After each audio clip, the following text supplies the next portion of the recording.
She was accustomed to coming here. She was an assassin embroiled in a sultry web of blackmail and deceit.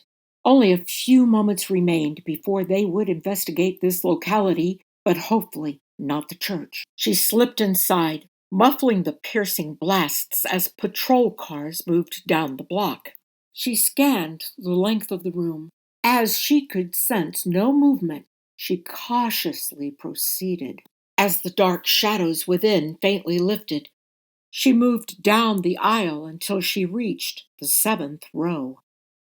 Carefully, she explored the underside of the pew and ripped the tape loose, freeing a sizable manila envelope stuffed with large bills, payoff cash.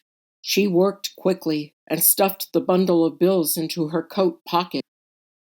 She slipped out of the pew and stared out the stained glass windows when suddenly flashing blue lights diverted her attention. In one continuous flow, she dropped and gripped her weapon. The cop stepped inside, gun drawn.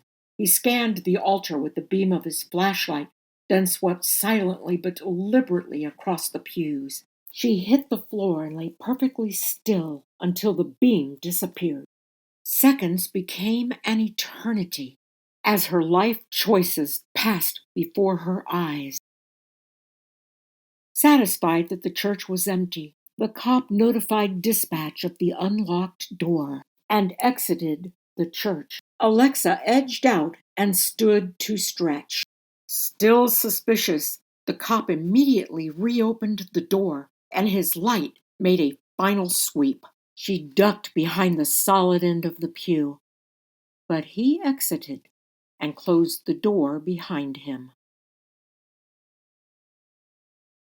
This is CB Hoffmann with an action film excerpt from Consuming Fire, an Alexa Silven novel, the first in a trilogy of Christian murder mystery novels about a fashion designer who is forced into being an assassin for an anonymous blackmailer. Available in ebook and audiobook formats on cbhoffmann.com.